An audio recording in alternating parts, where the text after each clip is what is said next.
Hey guys, and welcome back to the channel where we do talk all things true crime.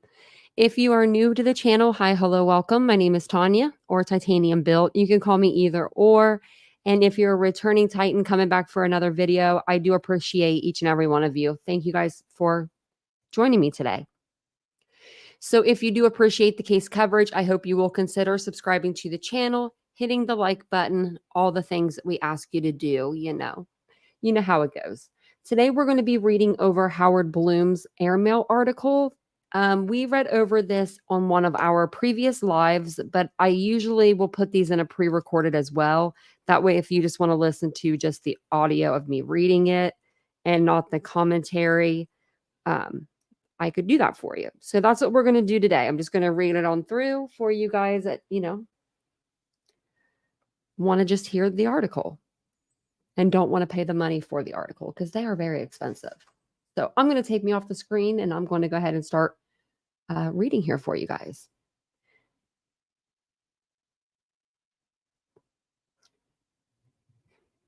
The Eyes of a Killer, Part 8. Have Brian Kohlberger's defense attorney stumbled onto a get out of jail free card.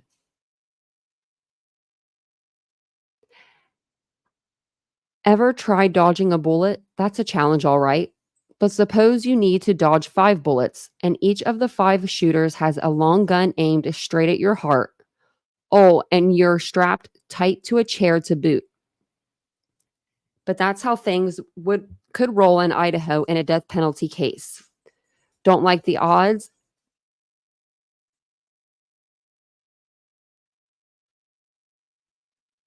Then there's only one way out. Make sure they never get you into that chair.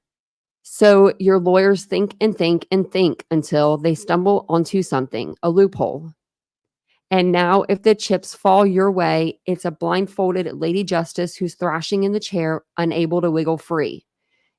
And you're heading out the door having the last laugh. It's been a busy summer for Brian Kohlberger's defense team. With the trial at last scheduled for next June, this might have been the season to hunker down in preparation for the life and death courtroom battle that loomed, a fortifying period of calm before the inevitable storm. It's been nearly 2 years since their client's arrest for the stabbing murders of 4 University of Idaho students, yet time has not dispelled the advocate's zeal nor their commitment to process.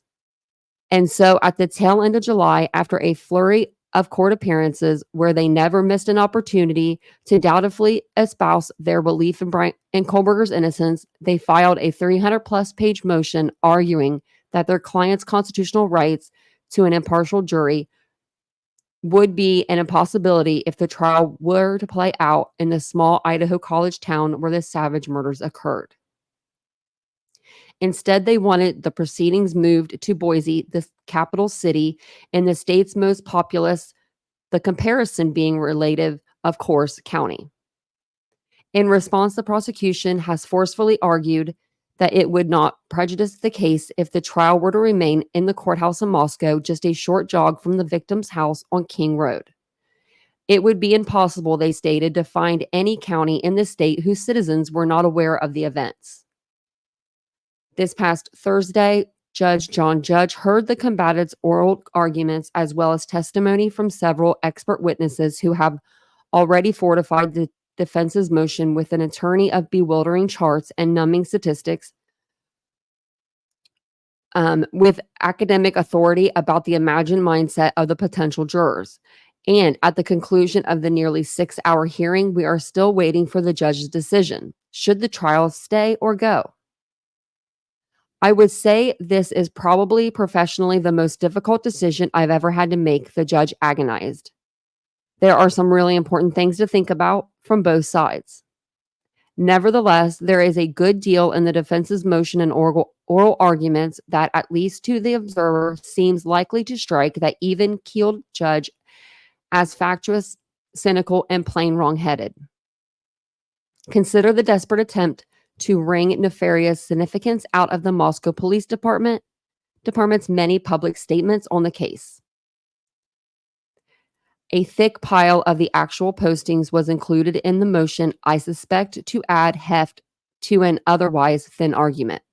During the nearly 7 weeks while the hunt for the suspect was still underway, if the premise is that the police reports much needed updates for a grieving and frightened community somehow cemented the locals' prejudice against a still unknown suspect, while the logic escapes me.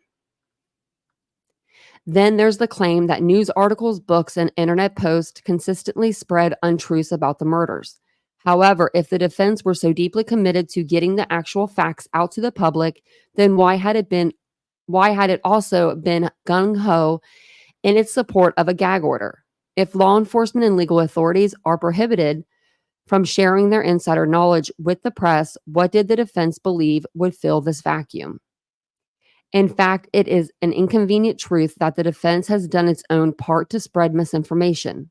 The telephone surveys of prospective Moscow jurors conducted by their representatives, for example, asked about Kohlberger's stalking when the defense was well aware that there was no evidence of any interaction, in person or online, between the suspect and the murdered students.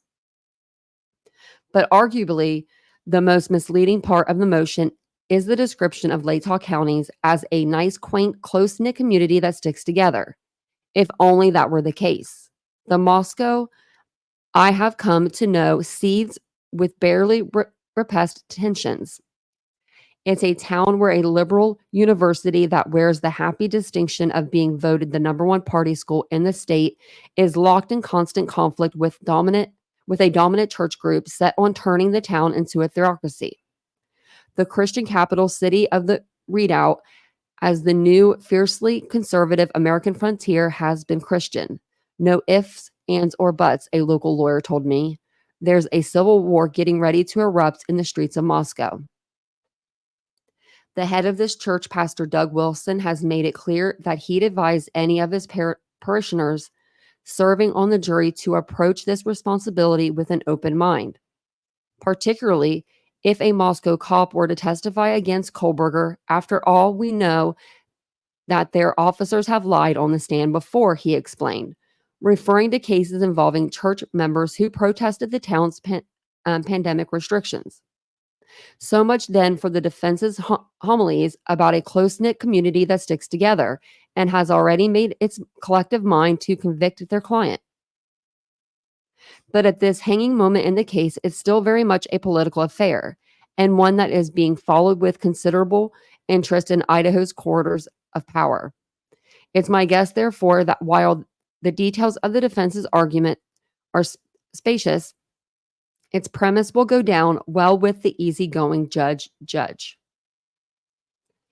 He seems determined not to rock any boats, or more consequently, to provide the defense with a fodder for an appeal. I suspect he will rule to move the trial to a bigger, again, everything is relative stage offered by the stolidly monumented Boise courtroom. As a consequence, the jury will be impaneled from the 520,000 residents of Ada County, a population about 10 times larger than that of Moscow's. Only here's the thing, it quite possibly won't matter. Because despite all the noise from the constant rat-a-tat of defense motions, despite their fighting tooth and nail on every procedural issue, it's all been smoke. Sources knowledgeable of the defense's mechanisms say it's been a distraction strategy. Kohlberger's team has been shrewdly manufacturing diversions, deft sleighs of legal hand designed to keep the opposition's eyes off their impending attack. And if it all plays out according to plan, their client won't need to produce an impregnable alibi. It will be of little consequence that the explanation Kohlberger finally shared with the court after more than a year behind bars, he had gone to ground in Wilderness Park at 4 a.m. on the frosty, cloudy, pre-dawn morning to gaze contemplatively at the stars when the murders occurred might strike some as a contrivance as persuasive as the odd tale of the ill-behaved dog who devoured the diligent scholar's homework. Then to the testimony of well-credentialed expert witnesses regarding the validity of, say, DNA evidence or the cell phone tower triangulations, well, that will also become a irrelevant bit of theater. And it will be of little consequence whether the jurors enter the deliberations with minds that are pristine tabula rasas or raging with prejudices and preconceived notions. There are two seemingly unrelated events that led me to what I believe may prove to be the defense's grand design. The first took place with little fanfare in the Moscow's courthouse just 6 months after Kohlberger's early morning arrest at his parents' home across the country in Pennsylvania Hills.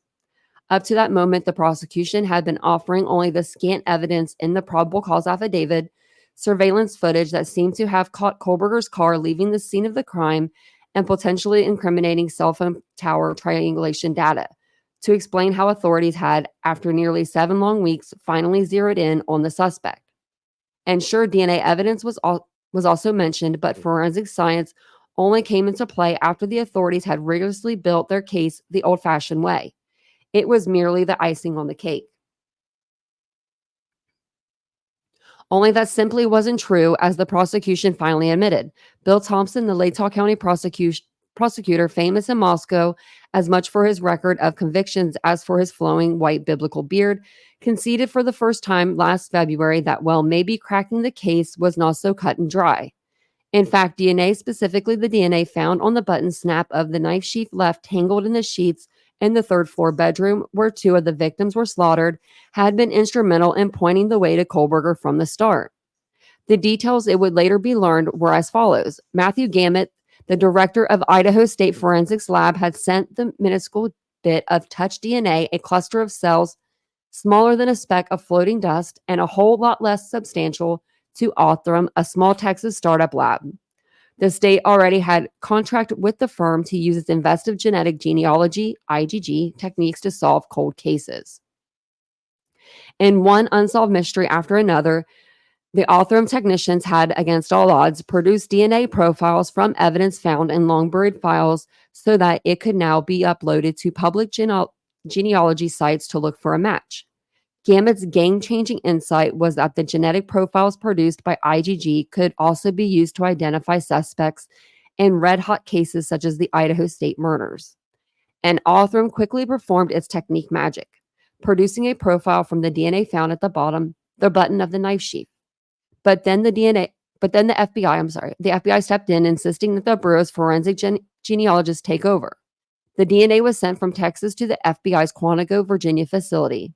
Here, the federal techies tried to build out a family tree whose limbs would stretch to the killer. But the law enforcement only has access to few comparatively small genetic sites, which is this case failed to produce a match. Ancestry.com and 23andMe, private businesses with a much larger inventory, prohibit the authorities from dipping into their pools of genetic information.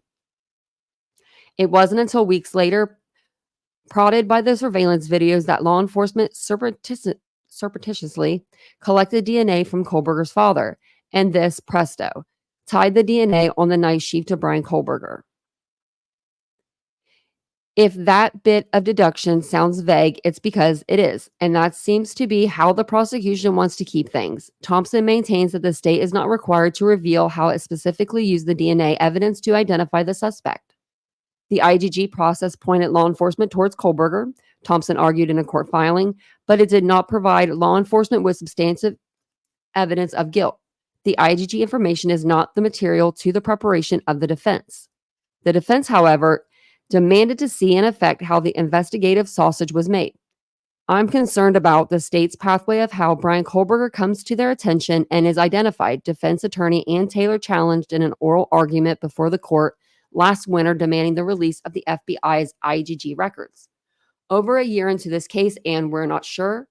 I know different pieces, but I don't know where they fit together. This was the mobilizing salvo in the hard-fought 8-month-long legal battle over whether the government would release the IgG records to the defense. Last February, Judge ruled that the defense was allowed to review some of the requested records. The precise contents of the windfall remain sealed to the public, but what is clear is that From the start, the defense had been convinced the prosecution was deliberately concealing something about the IgG process, and now I'm told they think they know why. Early in my reporting about this case, I had been informed that the FBI had been onto Kohlberger as a person of interest as early as December 11th, 2022, more than 2 weeks before his arrest. The official timeline, though, was a whole lot different. As the New York Times reported, by the morning of December 19th, records show investigators had a name, Brian Kohlberger. Digging further, I learned that the FBI had the suspect and his father under surveillance as they drove cross country from Washington state to Pennsylvania for the Christmas holidays. That trip began on December 12th, a full week before the Bureau said that Kohlberger was in their sights. At the time, I speculated that the feds had their reasons for not revealing their surveillance op even to the Moscow Police Task Force. Perhaps they were still not certain they had the right man and didn't want to influence the task force investigation. Or maybe they feared a sly defense attorney might charge that the local police, influenced by the Bureau's deductions, had tailored the evidence to fit the suspect. Yet there are also the more cynical possibility that the FBI secrecy was motivated by pure self-interest. Cracking this case would be a triumphant, and the feds were unwilling to share the glory. An arrest offered the chance to polish a politically tarnished reputation. But even as I was still caught up in wondering why the FBI kept mum about its surveillance of the Kohlbergers as they made their way across country, I was blindsided by its vehement response to my reporting. Rather than standard pablum, its Justice Department policy not to discuss any ongoing case, the FBI issued a statement asserting that they not only were their agents not following the Kohlbergers across the country, but at that point in their investigation, they had not even managed to identify a suspect. And yet by then, other knowledgeable voices had chimed in to corroborate the alternative timeline. Andrew McCabe, former deputy director of the FBI, went on CNN to reveal that Kohlberger was on the radar of investigators before he left Washington state and headed off on his cross-country journey. It's an incredible, complicated, well-choreographed ballet of surveillance efforts that would cross multiple FBI field divisions, he stated. Nevertheless, the Bureau continued to stick to its guns. Why such venomous, I wondered, and then I had it, the case timeline. Precisely when and how the Bureau put the pieces of the puzzle together mattered quite a lot. As it happened, this was also the crucial issue the Kohlberger defense had been pursuing, and this was the gold seam that Taylor had hoped the IgG discovery information would reveal. The future of this case, possibly whether Kohlberger leaves the courtroom a free man or dead man walking, hangs on the timeline. According to the public affidavit released at the time of Kohlberger's arrest, it wasn't until December 28th that authorities at last hit pay dirt. After Pennsylvania state troopers had made off in the dead of night with garbage from the Kohlberger family home, a link to the suspect was conclusively made.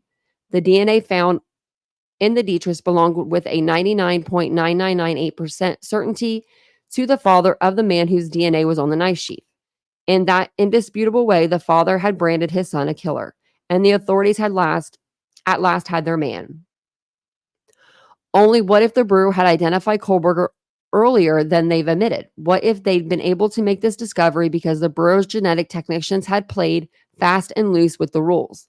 And what if, driven by zeal to find the monster who had savagely hacked 4 young students to death, they had ventured into legally protected genetic sites to gather the material that allowed them to construct the family DNA clusters that pointed the way to a grad student at a nearby university who drove a similar white car to the vehicle that had been observed at the murder scene?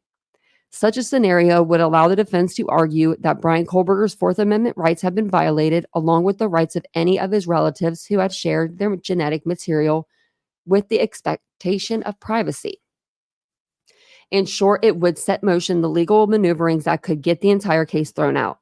Yet for now, before the history of the Brian Kohlberger case can be rewritten, the defense must muster up new army of crucial facts and arguments. The initial motions to strike the death penalty are due in early September. So I will keep you guys all updated with the case, of course. Thank you guys for being here with me today and watching the video. I do appreciate it. And like I said, I'll keep you guys updated. I will check to see if there's any new documents. Actually, while I have you, let me go ahead and see if there are any new documents. Well, actually, they're not going to be on this site, so I'll have to go to another site. So I will let you guys know if there's anything that needs to be shown, as of right now. But I really do appreciate you guys being here with me today. Don't forget to hit the like button on the way out, and I will see you guys on the next video. Bye, guys.